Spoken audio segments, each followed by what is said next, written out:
El cálculo de multa o la metodología de cálculo de multa permite que el administrado tenga una idea bastante clara de cómo va a ser sancionado.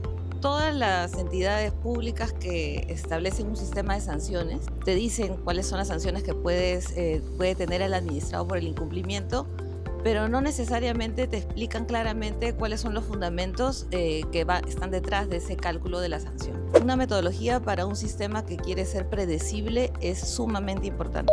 Toda entidad, digamos, respetable tiene una metodología de cálculo de sanción. Justamente tú lo que haces es sociabilizar esa metodología, ese cálculo, para que justamente la empresa pueda replicar, si entendió bien, replicar el monto, digamos, y de alguna forma, si se dan las opciones, también discutir el monto que estableció la autoridad. ¿Cuál debería ser la finalidad que persigue una multa ambiental? Tiene un propósito que tiene que ver con hacer que esa externalidad negativa que está realizando la empresa sea internalizada en sus costos, y entonces cuando haga su producción o cuando realice su producción, la interiorice y esa producción no perjudique al público, digamos. La idea de la multa es hacer de ese costo social, que es una externalidad, un costo privado. La multa óptima tiene que ver con una formulación que es daño entre probabilidad de detección. Pero la multa óptima en cualquier régimen es internalizar costos externos. Hola a todos, bienvenidos y bienvenidas a esta transmisión acerca de la metodología de cálculo de multa del OEFA. Hoy vamos a dar las claves para poder entender de mejor manera esta metodología y poder aplicarla puntualmente para una adecuada defensa. Les agradezco mucho por haberse unido a esta transmisión. El día de hoy tengo el gusto de estar acompañada de Gabriela López. Gaby es una economista a quien he conocido hace muchos años trabajando en el OEFA y que hoy viene a comentarnos acerca de los alcances de la metodología. Y de hecho, para mí, además de toda su experiencia y el agradecimiento que le tengo por estar aquí, también ella tiene un talento que es muy especial, que es explicar lo complicado, es muy sencillo. Así que hoy día nos va a todos, que seguramente aquí estamos reunidos abogados, ingenieros de distintas especialidades, vamos a poder entender esa metodología de manera sencilla y, si tuvieran alguna consulta, vamos a estar atentos siempre a los comentarios. Entonces, quiero primero dar la bienvenida a Gaby, ¿no? Y si tú quieres dar algún saludo antes de empezar. Primero agradecer a Katy por este espacio que me parece súper importante para hacer lo difícil fácil, si es posible, así que vamos a dar el mejor esfuerzo. Sí, entonces, primero quisiera que podamos empezar a poner en contexto a las personas que están escuchándonos acerca de por qué es necesario que una entidad tenga una metodología de cálculo de multa. Sí, parece un aspecto formal, pero no lo es. El cálculo de multa o la metodología de cálculo de multa permite que el administrado tenga una idea bastante clara de cómo va a ser sancionado, de qué elementos va a utilizar la autoridad para sancionarlo por determinado incumplimiento. Entonces, todas las entidades públicas que establecen un sistema de sanciones te dicen cuáles son las sanciones que puede tener el administrado por el incumplimiento, pero no necesariamente te explican claramente cuáles son los fundamentos están detrás de ese cálculo de la sanción. Cuando tú estableces una metodología y la haces, sobre todo la pones para que hayan comentarios también del proyecto, cuando los administrados pueden entenderla realmente, que justamente este podcast se trata de eso también, justamente tú lo que haces es sociabilizar esa metodología, ese cálculo, para que justamente la empresa pueda replicar, si entendió bien, replicar el monto, digamos, y de alguna forma, si se dan las opciones, también discutir el monto que estableció la autoridad, ¿no? Entonces, una metodología para un sistema que quiere ser predecible es sumamente importante. Toda entidad, digamos, respetable tiene una metodología de cálculo de sanción, sin duda. Entonces, ¿actualmente es usual que las entidades cuenten con una metodología o todavía hay algunas que de repente mantienen la aplicación de sus multas sobre criterios generales o las multas tasadas que teníamos también en las tipificaciones, ¿no? Mira, cada vez es una práctica más común. De mi experiencia, una de las primeras entidades que empezó con, digamos, investigar y ponerle, voy a hablar en términos más económicos, todo el detalle de la literatura económica detrás, de cuál es la multa óptima, fue Ocinermin. Ocinermin es una entidad de referencia fue una entidad de referencia incluso para la construcción del cálculo de multa de OEFA. OEFA miraba mucho a Sinermin y Ocinermin en sus principios fue una de las primeras entidades que empezó. Esta entidad tenía un equipo económico que justamente se dio el tiempo de investigar y darle el respaldo técnico-económico a la metodología. OEFA un poco vio esa experiencia, pero actualmente hay muchas otras entidades que también tienen una metodología aprobada. Por ejemplo, OCIPTEL, por ejemplo, Indecopi, eso salió, incluso la metodología de Indecopi salió por un decreto supremo, me parece, del 2021, que se aplica. Recordemos que Indecopi tiene diversas materias por las cuales sanciona, en temas de libre competencia, consumidor, propiedad intelectual, y en todos esos aspectos es complicado, se hace mucho más complicado para una entidad como Indecopi, por ejemplo, tener en los diferentes rubros cuál va a ser o cómo van a ser estimadas las multas.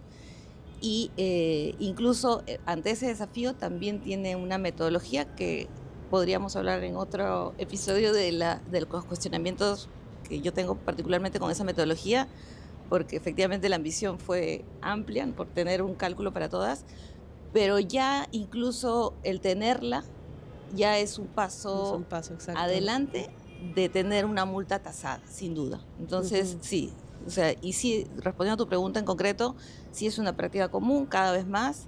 Lo de Sinermin ya no me atrevería a decir cuántos años, pero por lo menos 10 años atrás es que empezó esta corriente y cada vez más son las entidades. Por poner un ejemplo, la Autoridad de Protección de Datos, que es una autoridad nueva, digamos, en este rubro de entidades, también tiene una metodología, ¿no? Entonces, sí, casi es una práctica común. Yo creo que sí, sin duda. Es una práctica común, además de mejora regulatoria, ¿no? Claro. Que tiene que ver ya, como te digo, si vas a sancionar y no tienes una metodología, ya estás como que en un nivel más bajo. Incluso creo que es exigible por PCM que todas estas tengan una metodología de ese tipo. Algunas entidades que ven, por ejemplo, temas ambientales, DIGESA, por ejemplo, no tiene a la fecha una metodología, ¿no? Se basa en criterios generales para el cálculo de multa y de hecho sí en realidad es una limitante, ¿no? Para la defensa del administrado y que, bueno, queda un poco, yo creo que es un tema de indefensión porque no sabes exactamente qué criterios han basado, ¿no? Y antes de empezar a explicar específicamente el tema de la metodología del OEFA, ¿cuál debería ser la finalidad que persigue una multa ambiental, ¿no? O sea, quizá eso va a ser importante para que se pueda entender después cuál es el trasfondo de ese cálculo, ¿no? Sí. Parece una pregunta sumamente importante y voy a ir un poco a la teoría y de ahí termino en la multa ambiental. Una multa, no solamente ambiental, una multa óptima que es definida por una entidad, tiene un propósito que tiene que ver con hacer que esa externalidad negativa que está realizando la empresa sea internalizada en sus costos y entonces cuando haga su producción o cuando realice su producción la interiorice y esa producción no perjudique al público, digamos. Voy a ponerlo en esos términos. Imaginémonos una empresa que produce papel. Una empresa que produce papel realiza cierto nivel de contaminación, ¿sí? Y eso lo hace en función, con ese nivel de contaminación, tiene beneficios que son productos de sus ingresos, de la venta de papel y sus costos, que son la producción, justamente, ¿no? Costos de producción. Pero ¿qué pasa con esa contaminación que finalmente está afectando a toda la comunidad? Imaginémonos que está alrededor de la fábrica. Entonces, esa contaminación tiene un costo social. Entonces, la idea de la multa es hacer de ese costo social, que es una externalidad, un costo privado. ¿Cómo conviertes un costo social en un costo privado? Haciendo que esa externalidad, que es la contaminación, se internalice. ¿Cómo internalizas? Bueno, diciéndole, oye, esa contaminación tiene determinados costos que tú tu empresa tienes que incorporar en tu maximización de beneficios para que a la hora de decir, tú costaba 10, no, en realidad el verdadero costo, sumándole ese costo externo, es 20. ¿Qué es lo que va a hacer razonablemente la empresa? Probablemente va a tener que reducir su producción para acercarse otra vez a un nivel óptimo de beneficios. Entonces, lo que hizo la multa en este ejemplo que estoy planteando es un ejercicio de interiorización de costos. Eso es lo que hace una multa óptima bajo cualquier régimen, estoy hablando del libre competencia, cualquiera. En caso de la multa ambiental, es exactamente igual. Y no sé si lo abarcamos acá, pero la multa del OEFA y una multa ambiental, yéndome incluso más lejos, eh, justamente trata de que los administrados eviten realizar incumplimientos ambientales, ¿no es cierto? Entonces, para que eviten hacer incumplimientos ambientales, justamente esta multa lo que trata es de que ese costo externo se interiorice a través de, podemos hablar ahora si quieres, pero tiene que ver con un tema de beneficio ilícito o daño, ¿no? Pero la multa óptima en cualquier régimen es internalizar costos externos.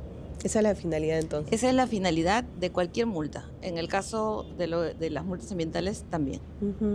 ¿Y cuál es la lógica detrás de la formulación de la multa ambiental, ¿no? O sea, ¿cómo es que se conforman estos componentes? ¿Qué se toma en cuenta para determinar una multa ambiental? Y otra vez voy a ir a la teoría. Sí, está bien, perfecto, sí, porque así lo entendemos todos en después realidad. Lo editamos. Pero la multa óptima y las multas ambientales también, que están en ese mismo rubro, tienen la lógica de cuál sería o cuál debería ser el monto que debería pagar la empresa para preferir no incumplir versus incumplir, ¿no es cierto? Todo es económico, si te das cuenta, y todo es incentivo económico. Entonces, una multa es de alguna forma un desincentivo económico, ¿correcto? Entonces es, ¿qué cosa tengo? ¿Cuál es el monto que tengo que establecer yo como entidad pública para que la empresa le sea más rentable no incumplir la normativa? ¿Correcto? Entonces, la teoría de multa óptima, y podríamos hablar en otro episodio de ese tema, pero hay literatura que la rescata Sinnermin, que la toma también OEFA. La literatura económica sobre multa óptima tiene que ver con esa maximización de cuál debería ser la sanción, cuál debería ser la formulación de la sanción, porque justamente viene con la fórmula, para que la empresa prefiera no incumplir. Y esta teoría termina diciendo que la multa óptima, y eso que estoy diciendo no solamente es para ambientales, es en general, tiene que ver con una formulación que es daño entre probabilidad de detección. Eso es lo que dice la literatura. Lo que hace después, y de repente ya me estoy avanzando un poquito más, pero lo que hacen las multas ambientales en el caso del OEFA es decir, ok, voy a equiparar daño, y ahí creo que se abre otro tema más, voy a equiparar daño a otro concepto que es más tangible, voy a decirlo, y objetivo y fácil de estimar. Y me voy a quedar con lo último, fácil de estimar, que es beneficio ilícito. Entonces, pero si vamos a la teoría, es daño entre probabilidad de detección. Daño es el impacto de ese incumplimiento. Probabilidad de detección tiene que ver con cuán fácil es detectar el incumplimiento. Y ya que esa formulación óptima de la teoría termine en una fórmula tipo, como vamos a verla después, beneficio ilícito entre probabilidad de detección, ya es otra cosa que adaptan un poco las entidades. Pero la fórmula teórica es daño entre probabilidad de detección. Esa es más o menos la... Ok, entonces actualmente es una adaptación que es la que ha hecho el OEFA y ha elegido los componentes de beneficio ilícito, probabilidad de detección y bueno, los factores que también considera, ¿no? Y este beneficio ilícito, ¿cómo lo entiende el OEFA? O sea, que para de repente personas que no estamos tan familiarizados con el tema, ¿qué valor le da a ese componente, ¿no? ¿Cómo lo entiende? El beneficio ilícito, como digo, hay como medio consenso en cualquiera de estas metodologías que se aplican, en que justamente es la ganancia por el incumplimiento, ¿sí? Entonces, en el caso de una multa ambiental es cuánto ganaría la empresa en el caso de la producción de papel que estaba diciendo, ¿no? ¿Cuánto ganaría por vender papel, pero realizando esta contaminación? Pero en la práctica, también lo que dice la metodología del OEFA justamente es que este beneficio ilícito lo pone en realidad en términos de que es el beneficio ilícito o el costo evitado. De mi experiencia, la mayoría de los casos, no sé si ha habido alguno en que sea realmente ingreso ilícito. Por ahí hay alguno no he muy visto antiguo, ningún caso. pero la mayoría de los casos son costo evitado. Sí, costo evitado. Pero esto de costo evitado es de alguna forma también un ingreso ilícito porque es un ahorro. Entonces, si la empresa, por ejemplo, tuvo que realizar algún mantenimiento, ¿no es cierto? Y no lo hizo o no lo hizo a tiempo, se ahorró un costo. Y ese ahorro es puedes verlo en términos de que también es un beneficio para la empresa. Entonces, Claro. dado que el beneficio por el ilícito es casi equiparable a un costo que se evitó la empresa, es que se utilizan esos dos componentes como equiparables. Ujú. Claro, por ejemplo, ¿no? Para un tema puntual como no hizo un monitoreo, ¿no? El costo que ahorró la empresa es contratar al laboratorio acreditado, la propia, incluso consideran dentro del beneficio ilícito lo que le debería costar la planificación del monitoreo, o sea, todo lo que se deberían ahorrar. Como tú dices, no he visto ningún caso en el que hayan identificado, salvo que sea muy antiguo, pero no he visto ninguno donde hayan identificado un ingreso ilícito, ¿no? Siempre se ha enfocado con el ahorro. Y bueno, y por otro lado, dentro de la fórmula, como decías, está la probabilidad de detección, ¿no? O sea, ¿qué tan probable es que identifiquen esto? ¿Cómo se entiende?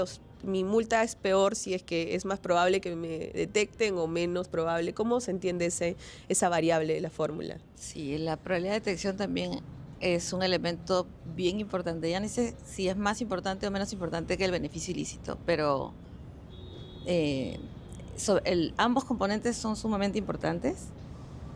Te diría que de repente para los que están escuchando, en cuanto a cuestionamiento, más importante es la parte de beneficio ilícito, Ujú. porque es qué cosa metes en el cálculo, por ejemplo, en el ejemplo que estás hablando, el tema de las horas hombre y qué hora hombre y cuánto cuesta hacer este estudio, esos costos son actuales o son de hace 2 años, o es un promedio, o es el máximo, es el mínimo. Hay como dirían algunos, el diablo está en los detalles. Sí, Entonces hay exacto. mucha, por más que hay una metodología como que es con una fórmula, Ujú. dentro de ese componente, la estimación de los numeritos que van dentro de ese componente, hay bastante, puede haber, mejor voy a corregirme, puede haber bastante discrecionalidad. Y Ujú. es ahí donde uno tiene que prestar atención. Por otro lado, la probabilidad de detección está como mucho más pauteada. Lo que suelen hacer todas las entidades, incluyendo EFA, es tener predeciblemente en la metodología unos niveles, ¿no? Entonces, por Ujú. ejemplo, dice, cuando hay autorreporte, la probabilidad va a ser 100%. ¿Qué quiere decir que la probabilidad sea 100%? Que la probabilidad es 1. O sea, si la probabilidad está en el denominador, entonces la multa queda exactamente como el beneficio ilícito, como el numerador. Pero imaginémonos que una probabilidad de detección es de, no sé, de 10%, ¿no? Que también está en el, o de 50%, no sé, el número que se quiera, ese 50% que está en el denominador. Lo que hace es justamente duplicar, triplicar o multiplicar por 10 veces el numerador. Entonces Mm. tiene un efecto sumamente fuerte. Hay un caso que te lo puedo pasar, me parece que fue del Tribunal Constitucional, que Ujú. cuestionó una multa que estableció Indecopy por un caso de marcas, ¿ya? Que tú creerías que no tiene nada que ver, pero en realidad el cuestionamiento del tribunal iba alrededor de justamente la probabilidad de detección.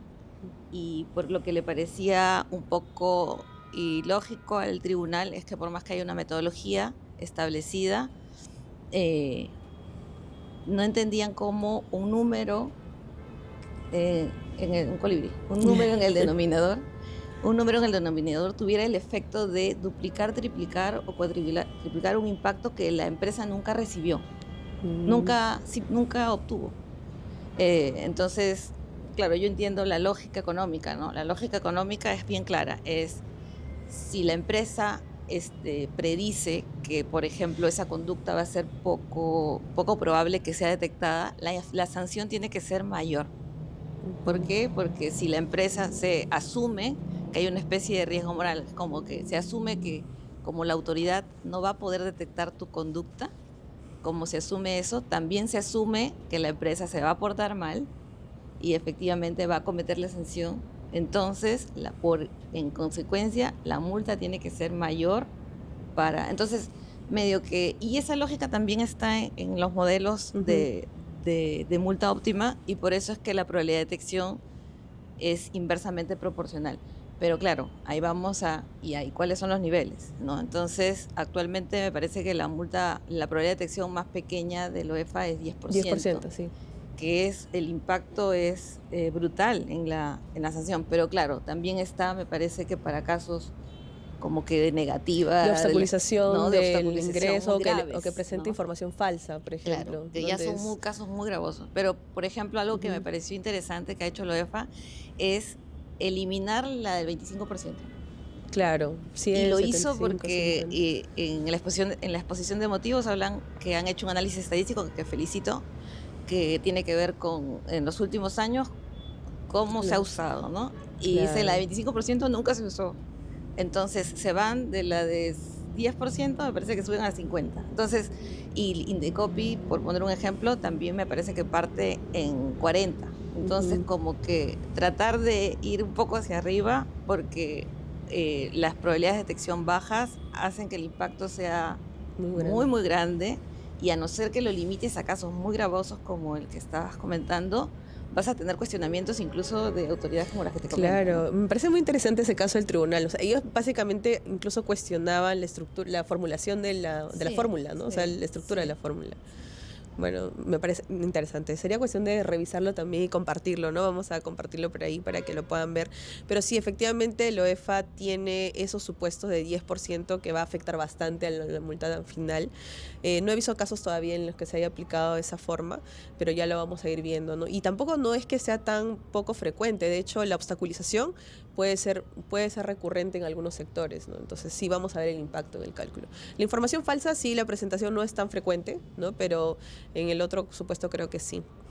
Otra variable del diseño de la fórmula son los factores de agravantes, atenuantes, ¿no? Sí. ¿Cómo impactan en la fórmula, en el cálculo Sí. final de la multa? Sí, siempre que yo revisaba, porque me ha tocado trabajar mucho de la mano con abogados, es el tema de agravantes y atenuantes, siempre estaba ligado al procedimiento administrativo sancionado, al LPAG, ¿no? Entonces, como siempre estaba asociado al LPAG, y no sé, tú me dirás el artículo, siempre eran factores, se supone, en la lógica del administrativo, es factores que tienen que ver con reincidencia, Sí. o atenuantes que tienen que ver con subsanación, ¿no es cierto?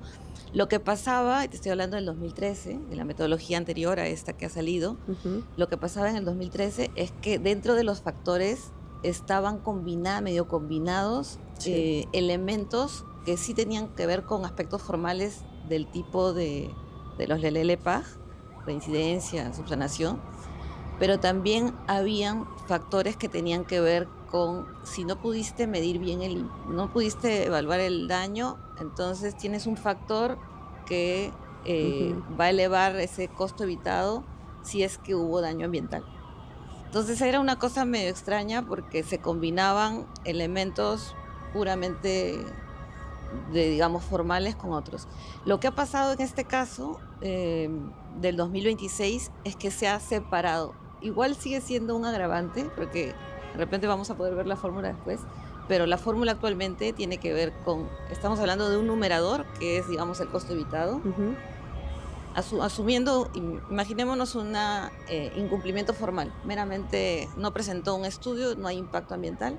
Si no hay impacto ambiental y es plenamente formal, entonces hay un costo evitado dividido entre una probabilidad de detección multiplicado por los factores agravantes o atenuantes. Ahí termina.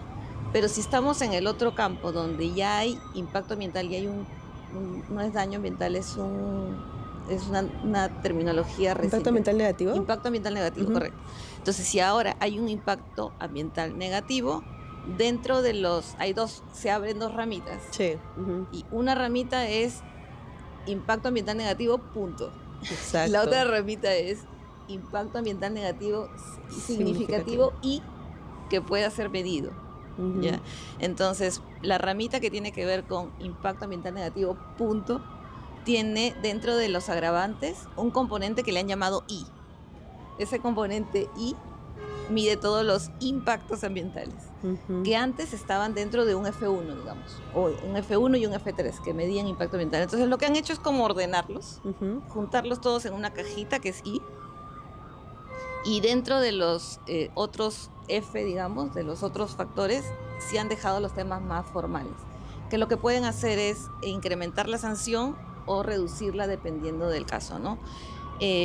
Algo interesante es que de la OEFA ya está en el camino de, por ejemplo, darle mucho más peso a la subsanación, ¿no? Sí. Entonces, me parece que en el 2017 hubo un ajuste, no de toda la metodología, solamente de algunos factores. Me parece que uno de los factores fue la subsanación, dándole un peso mayor. Me parece que antes era, digamos, si subsanabas, ya no me acuerdo en qué etapa, pero era menos 20 y menos 10, y en el 2017 se incrementaron el doble, menos 20 y menos 40.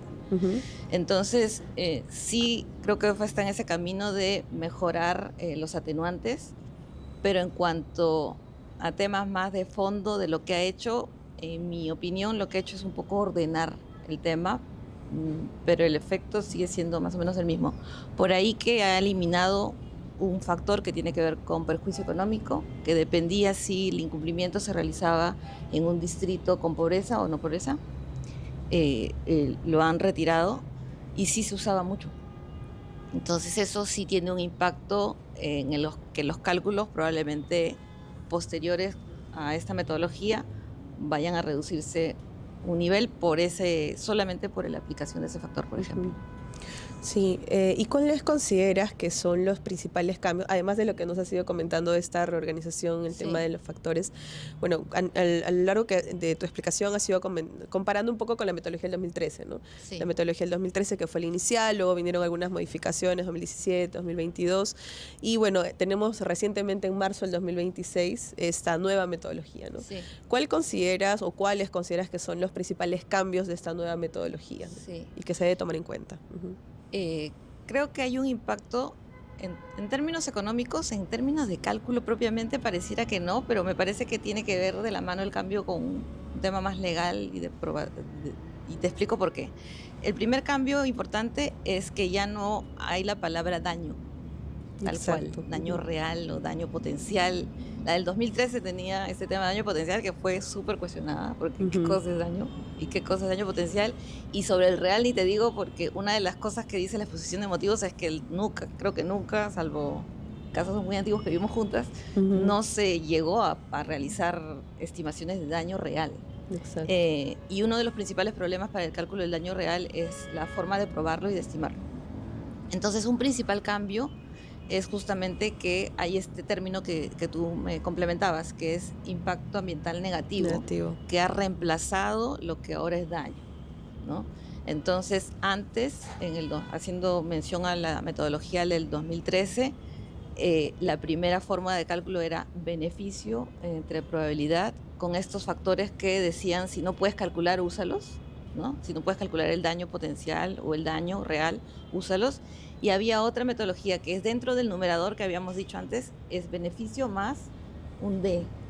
Y ese D era daño, ¿no? Si había medidas correctivas, era 25% de ese daño, y si no había, era 100% del daño. Pero siempre había un daño. En toda la metodología del 2013 hay subyacente en toda la explicación un daño. En la metodología del 2026, la palabra daño nunca existió. Entonces ahora hay un término que es impacto ambiental negativo, y toda la metodología se rige en base a eso. Primera ramita, formales. Segunda ramita, impacto ambiental negativo, punto. Impacto ambiental negativo significativo que pueda ser medido. Que pueda ser probado. Entonces, pero creo que, claro, lo que yo veo como una palabra, creo que tiene que ver un poco más con el estándar legal y la aprobación, ¿no? Sí. Cómo es más fácil probar un impacto ambiental negativo que un daño, ¿no? Exacto. Y de hecho va alineado con lo que evaluaron en la casuística, ¿no? En la exposición de motivos de esta nueva metodología, justamente señalan que han analizado los distintos informes de cálculo de multas, creo que desde el 2022 hasta el 2025, y señalaban que en ningún caso se había aplicado esa regla de la metodología del 2013 que incorporaba el daño, ¿no? Porque de hecho era muy difícil probarlo, ¿no? Y entiendo que a nivel económico también la evidencia para cuantificar un daño debe ser muy complicado obtener o sustentar, ¿no? Entonces creo que por ahí va alineado ese cambio, y de hecho sí, el impacto tiene un estándar probatorio más bajo en todo caso, y que sí puede llegar a ser probado, ¿no? Eso podría ser por ahí el estándar probatorio lo que puede haber motivado ese cambio, ¿no? Sí, esa es una de las cosas que decía la exposición de motivos, justamente el nivel de exigencia para aprobar. Y aparte de ese cambio, que es uno de los principales, hay otros dos. Uno es la reorganización, ¿no? Entonces de los factores, o anular este F4 que te decía que es prejuicio, o todos los que tengan que ver con impacto ambiental negativo van en este I. Pero aparte de eso, hay un cambio que yo creo que voy a terminar de entender mejor con los lineamientos, porque no hay un manual explicativo que entiendo se ha anunciado que Que va a se va a haber. ser publicado, pero todavía no ha salido. Y entiendo que en el manual explicativo podrían haber algunos ejemplos como lo fue en el 2013. Y creo que ahí lo voy a terminar de entender, pero lo que hasta ahorita es público, digamos, es que hay una diferencia para entidades públicas. Ah, sí. Como una regla especial. Es una regla especial, pero que el efecto justamente, en concreto, es que el costo evitado es más bajo. Entonces, no sé si me das algún ejemplo, pero si tiene que presentar algún reporte específico, es una estación de servicios que tiene que presentar un reporte específico. No, una estación de servicios no, una municipalidad. Habla, por ejemplo, de municipalidades que operan infraestructura de residuos sólidos. Para residuos sólidos, ¿no? Que tiene que tener estas celdas impermeabilizadas, etcétera. Entonces tiene que tener determinada infraestructura y no la tiene lista. Entonces todo eso, el costo evitado es la inversión para tener esa celda, más el seguimiento, el costo administrativo que tiene que ver con que esté lista. Entonces vi por ahí en algún ejemplo que se hizo alrededor del tema, me parece que en la audiencia que hubo hablando de esta metodología, que justamente la inversión no se consideraba. Exacto. Entonces me parece que el cálculo era como 5 veces más bajo. Sí. ¿No? Entonces era 5 veces menor el monto. Yo no estoy segura si ese es el camino. O sea, creo que la problemática estaba bien identificada. Creo que la problemática es de qué te sirve sancionar a la entidad pública si la entidad pública no va a poder dejar de prestar el servicio. Oye, detente de realizar esta contaminación o esta actividad, pero si justamente la actividad tengo que realizarla por obligación legal, como que el conflicto lo entiendo. Y la salida ante el conflicto que UEFA ha tenido es, bueno, reduzcamos. Como que Claro. Pero no estoy tan segura si por ahí debería. Yo creo que podría haberse explorado otros temas de incentivos, digamos, de cumplimiento con experiencia en otras entidades. No me queda tan claro si ese es el camino, pero en todo caso, uno de los grandes cambios que está promocionando UEFA con la metodología del 2026 es ese. Sí, incluso podría dar de repente pie a señalar que es un trato diferenciado respecto de un privado que podría realizar una actividad similar, ¿no? Porque de hecho no lo exonera obviamente de la multa, pero sí hace que la consecuencia de ese incumplimiento sea significativamente menor, ¿no? Entonces, no sé si incluso por ese extremo podría ser cuestionable. Todavía no veo la aplicación porque es muy reciente, ¿no? Sí, como tú dices, eso se va a alimentar ya, o sea, con los lineamientos o con la práctica, ¿no? Cómo lo apliquen. Claro, porque el objetivo finalmente de la sanción al privado o al público, a quien sea, es reducir el incumplimiento. Entonces, no es tanto, ¿cómo la voy a sancionar si no podía dejar de realizarlo? Sino como que el objetivo es ya, pero con esta, no sé, con esta reducción de la sanción, porque ese es el efecto práctico, voy a lograr que de repente no.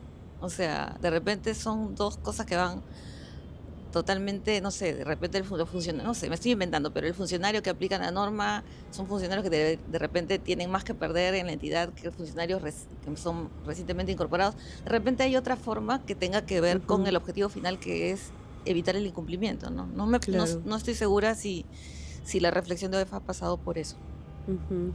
Bueno, sí, porque parecería ser que es poner multas más pequeñas, nada más. Total. Entonces no sé si eso soluciona y tiene ese efecto disuasivo. Correcto. Que buscaría finalmente una multa, ¿no? Y creo que ese análisis no lo ha hecho en general.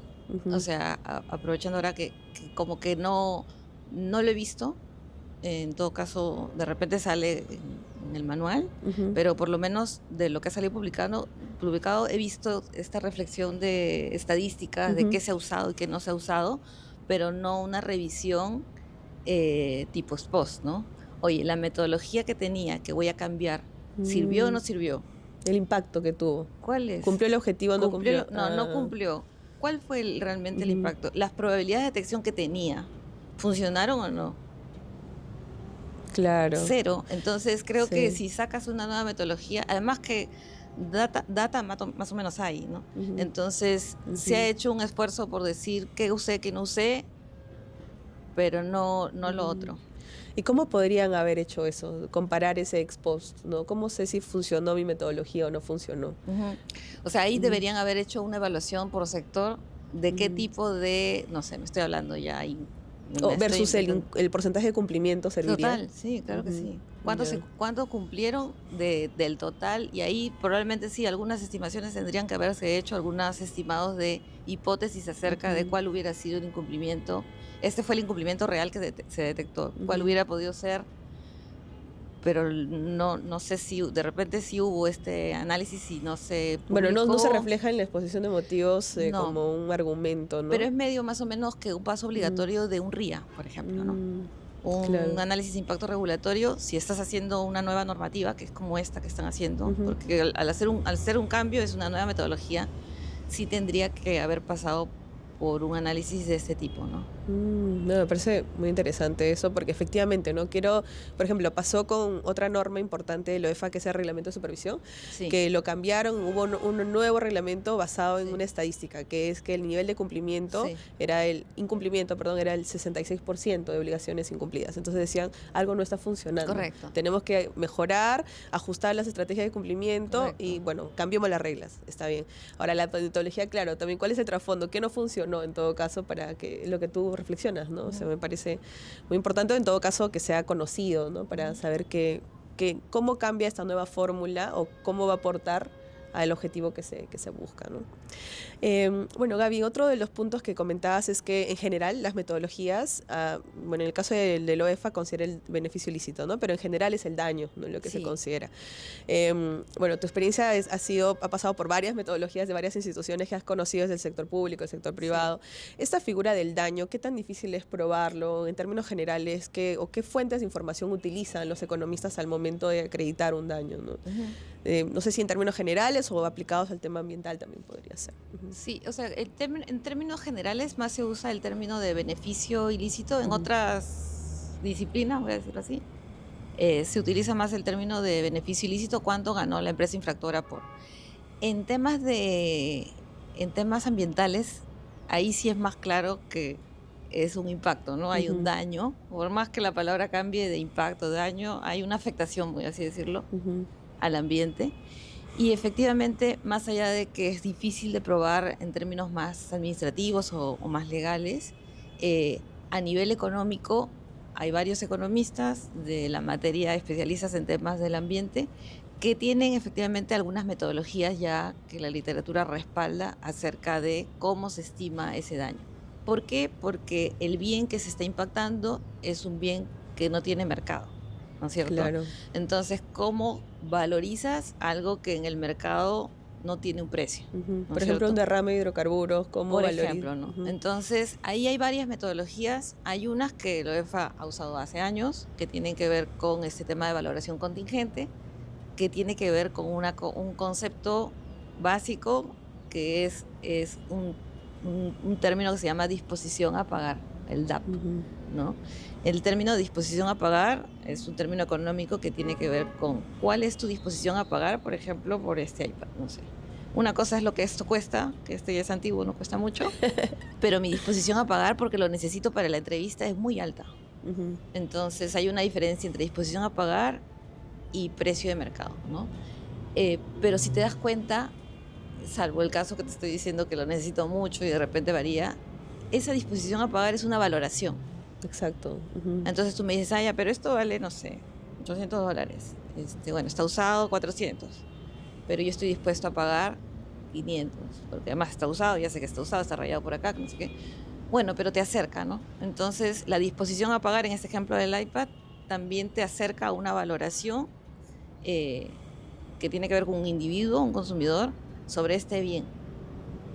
Es una especie de precio. El precio finalmente es la construcción de muchas disposiciones a pagar. Entonces, eso te da un valor. Por un ambiente, ¿cuál sería la pregunta? Yo no voy a comprarme no sé, el cuerpo de agua, se llama, ¿no? El cuerpo de agua impactado por el derrame.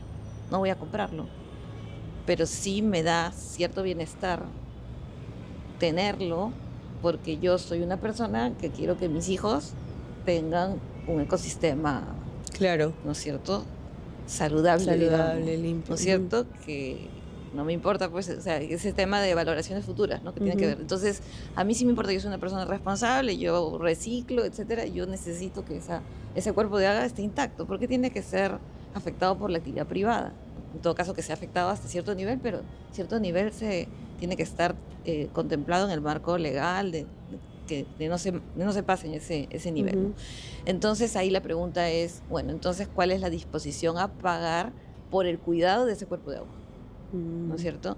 Y en función a esas, estoy hablando de una tipo de metodología, entonces en función a esa metodología hacen ahí encuestas, ¿no es cierto? Se recoge esa información, cuál es la valoración, por ejemplo, de determinada población por el cuidado de ese cuerpo de agua determinado. Oye, pero no es un precio, no, pero se acerca, ¿no? Y ese Claro, acercamiento tiene que ver con teoría económica, o sea, es la disposición a pagar, es un acercamiento a cuánto da vale un eso. valor. Exactamente, Ujú. te da un valor. Entonces, ahora, ¿cómo extrapolo eso para un caso peruano? Porque si no he hecho la encuesta, porque es muy complicado, porque es más costoso, bueno, lo puedo ajustar y puedo ajustar esos Ujú. valores. Pero efectivamente, el, el demonio está en los detalles otra vez. Claro. Entonces, hace un rato te decía, y de repente podemos volver a eso después, pero hace un rato te decía que en términos de cuestionamientos,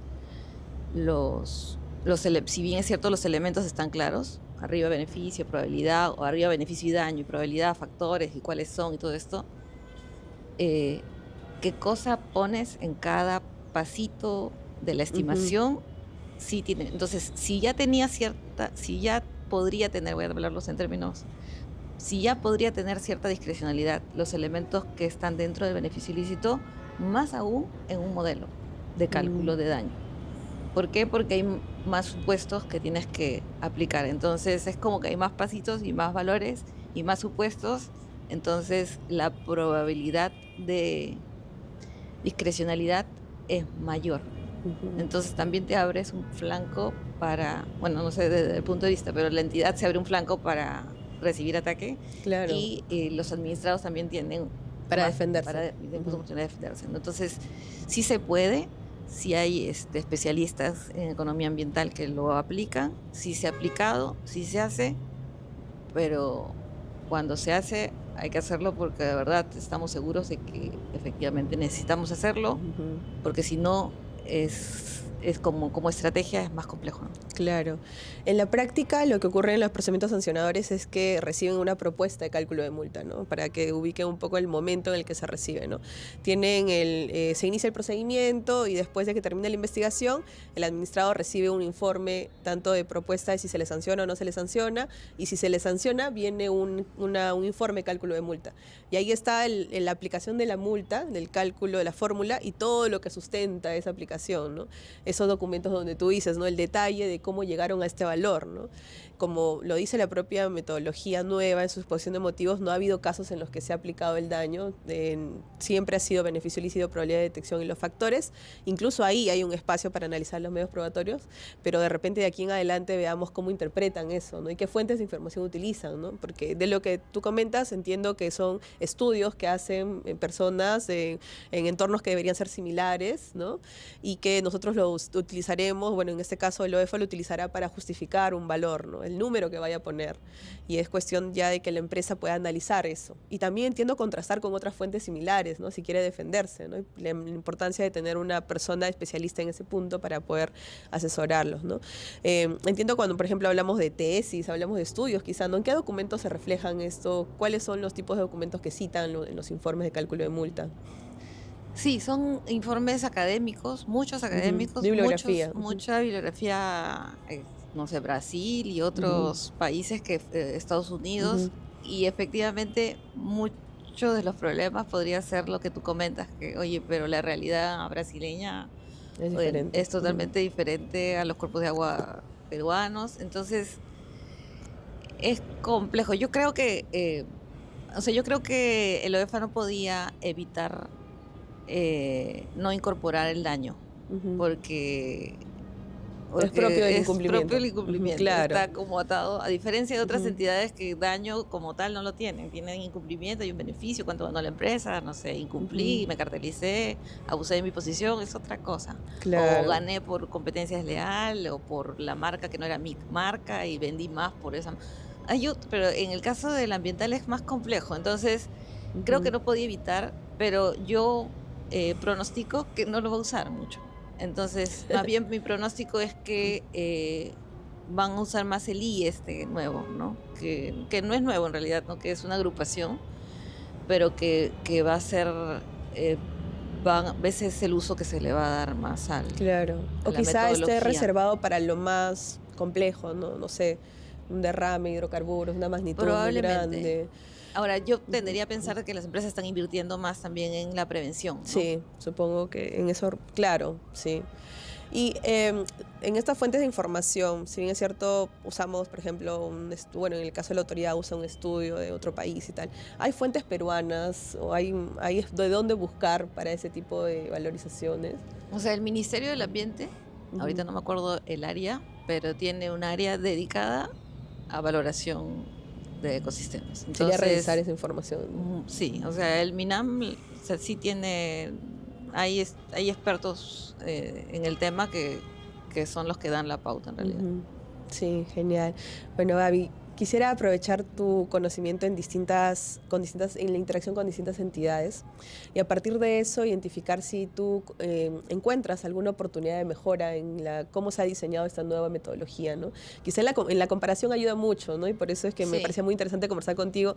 Ha visto la metodología de Indecopi, de OCIPTEL, ¿no? De Ocinermin y bueno, y desde el sector privado también, ¿no? Sí. Entonces, si tienes algún Cuestionamiento, dices. cuestionamiento o alguna, no sé, una brecha que de repente o algo algo que es positivo en cómo lo aplica otra entidad y crees que podría ser aplicada como una buena práctica de repente, ¿no? En el OEF. Sí, mira, en términos de cálculo de multa como formulación, Ujú.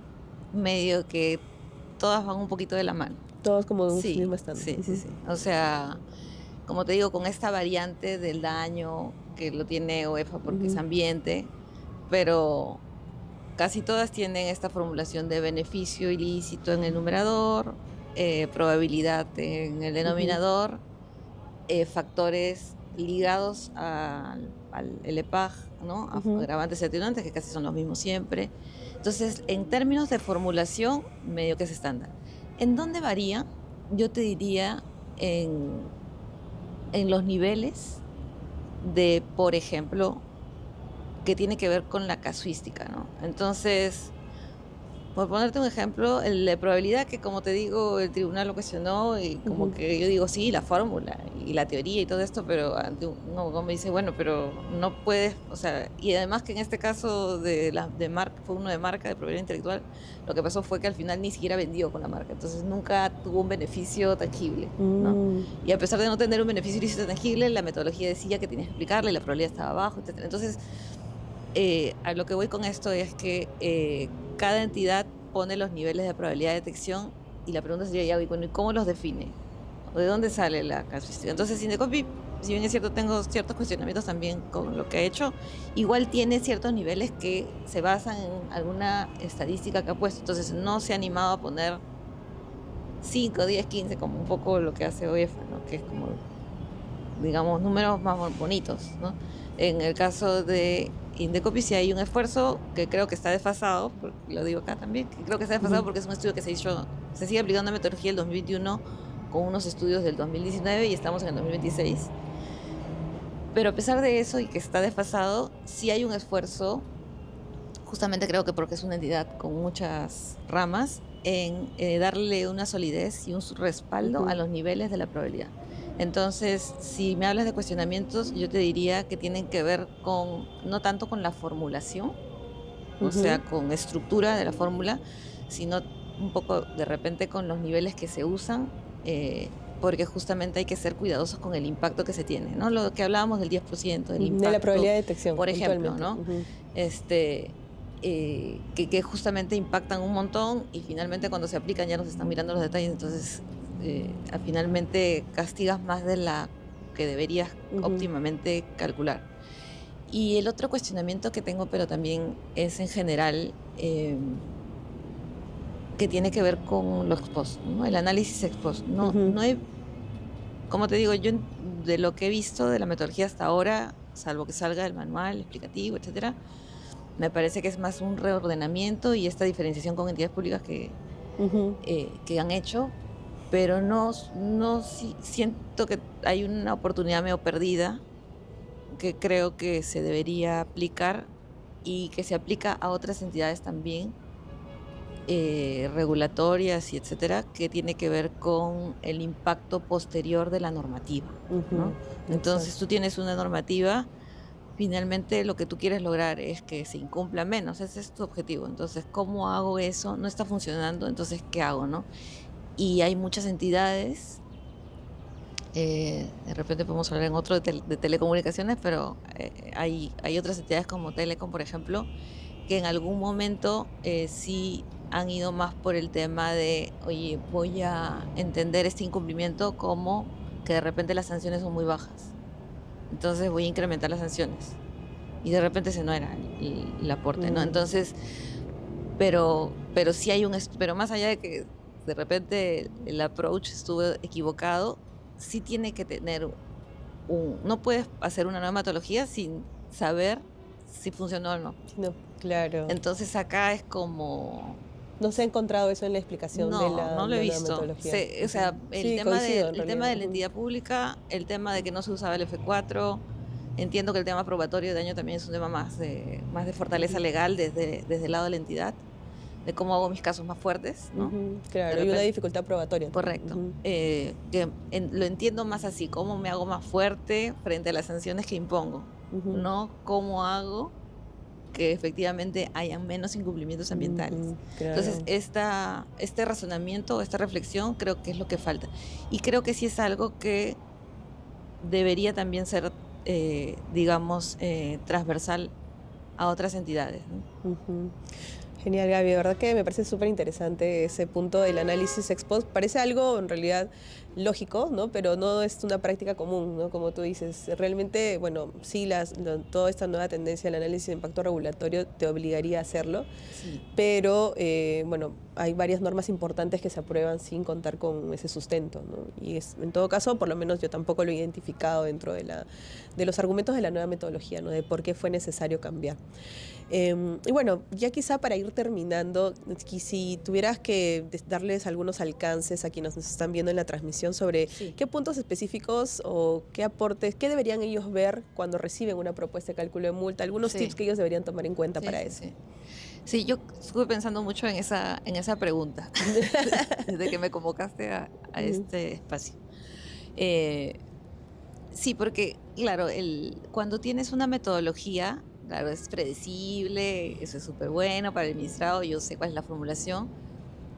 Cuando tienes los valores y encima los valores tienen un recuadrito que dice, en este caso se aplica esta probabilidad. Entonces, todo eso es bueno, te da transparencia, te da predictibilidad, que es sumamente importante para el administrado. Pero claro, te achican la cancha, ¿no? Porque te dicen, bueno, pero solo te puedes, entonces no te puedes, como administrado estoy hablando, o como parte de la defensa del administrado, estoy pensando ya, pero ¿cómo puedes cuestionar este razonamiento? Y claro, si ya la metodología está medio encuadrada, es más difícil salir. Pero yo diría que si no el tema de probabilidad de detección, cuando ya está bien encuadrada como lo están tratando de hacer, porque incluso los cuadraditos están bien detallados. Sí. Entonces, medio que no hay, es una variable que a nivel de otros foros, como el tribunal, tiene espacio para ser cuestionado porque es como... Pero más allá, si queremos hablar de cuestionamientos dentro del mismo entidad, yo diría que es el componente del numerador, digamos, ¿no? Ya de daño ni hablo porque no creo que se aplique, pero el tema del beneficio ilícito, ¿no? Creo que si tuviera que escoger una estrategia de cuestionamiento, y me iría por eso, ¿no? Que es el costo evitado. Ahora, tú bien dices que cuando se prepara el informe, se alcanzan, entiendo, la información que está detrás, ¿no? Entonces, la entidad va a tener que poner mucho esfuerzo en tener fuentes que sean comparables a tu caso, que sean razonables, que sean proporcionales, que sean actualizadas, para justamente estimar ese número, ¿no? Pero yo iría o sea, si tuviera que dar una estrategia, invertiría más en eso, justamente porque los otros factores están bien encasillados, digamos, o parametrados, entonces es más difícil salir, ¿no? En el caso, por ejemplo, te voy a hablar de otra de otra entidad, ¿no? En el caso de algo que yo he visto mucho, que es en libre competencia, ¿no? En casos de libre competencia, en un caso, por ejemplo, de abuso de posición de dominio, también hay un beneficio ilícito, pero el Indecopi no se ha, voy a hablar en términos más coloquiales, no se ha casado con ninguna metodología estricta porque depende del caso, ¿no es cierto? Entonces, más o menos que en temas de cárteles de cárteles, de licitaciones colusorias, hay más o menos últimamente, en los últimos años, alguna metodología por ahí a medio de margen anticompetitivo que siempre se usa, etcétera, pero no es que haya una metodología escrita. Entonces lo que te dice la metodología que está en el Decreto Supremo 032/2021, el PCM, que es, oye, tienes que aplicar esta metodología de beneficio ilícito como ingresos ilícitos que tiene la empresa por esta conducta de abuso de posición. Ahora, ¿cómo lo calculas? Entonces ahí sí te abres muchos cuestionamientos que puedes hacer sobre de la metodología. En el caso de OEFA es un paso más estricto, ¿no? Porque ya te dicen lo que hablábamos, ¿no? No hizo el informe de gestión ambiental, entonces voy a costearlo. ¿Cuánto evité? No hice el mantenimiento, entonces ¿cuánto evité por no hacer el mantenimiento? Exacto. ¿Cómo costeo? Ahora, ¿cuál es la malla que debería haber utilizado? ¿Cuál es el metraje que debería haber usado la malla? ¿Por qué ese metraje y por qué no otro? ¿Por qué esa calidad y por qué no otra? ¿Cuántas horas de supervisión? Entonces, hay muchísimos detalles y muchísimos supuestos para hacer una valoración de algo que aparentemente es sencillo. Yo creo que ahí es donde la discrecionalidad o el cuestionamiento podría entrar, más que en la prioridad, que como te digo, podría ser ante otros foros, pero ante la OEFA creo que es el beneficio ilícito. Sí, bueno, y también se ha visto casos de que la segunda instancia ha llegado justamente administrativamente a cambiar el tema del cálculo de multa de la primera instancia. Antes se veía menos, pero ahora Sí. en la conformación del tribunal se ha visto mayores situaciones en las que han cambiado la multa, ¿no? Entonces sí es un punto a tomar en cuenta en la defensa, ¿no? Tanto la parte de la responsabilidad, si soy culpable o no soy culpable, si respondo o no, Correcto. pero también si es que es razonable y si es que está debidamente sustentada la multa, ¿no? Incluso ha habido nulidades por no sustentar adecuadamente, por no motivar adecuadamente el cálculo de multa, a pesar de existir una fórmula, ¿no? Claro. Entonces, bueno, yo creo que es en este momento agradecerte, ¿no? Hemos conversado bastante Sí. y hemos logrado cubrir y aprovechar la experiencia que tienes de los distintos sectores. A mí, yo valoro mucho esa experiencia comparada que nos da el interactuar con otras entidades, porque siempre hay un crecimiento, ¿no? La comparación ayuda mucho y nos permite ir mejorando. En el caso de la OEFA, obviamente vamos a estar atentos a cómo se aplica esta metodología, que es reciente, ¿no? Está en marzo, y bueno, vamos a ver cómo aplican estos criterios, si es que se llegan a aplicarlo, el impacto ambiental negativo, ¿no? Y bueno, veremos en la práctica cómo funciona, ¿no? Agradecerte, Gaby, agradecer también a todas las personas que se han unido. Si tú quieres dar algunas últimas palabras a todos ellos, decirles por mi parte nada más que vamos a estar atentos a los comentarios y bueno, agradecer siempre su presencia aquí. No, gracias a ti, Katy, gracias a los que nos están escuchando también. Feliz de estar acá. El tema de cálculo de multas es uno de los temas que más me gustan, así que feliz de compartir mi experiencia, de que sirva, de que sea útil, y para cualquier consulta estamos en contacto. Felices de ayudarlos. Genial, muchas gracias. Gracias a todos.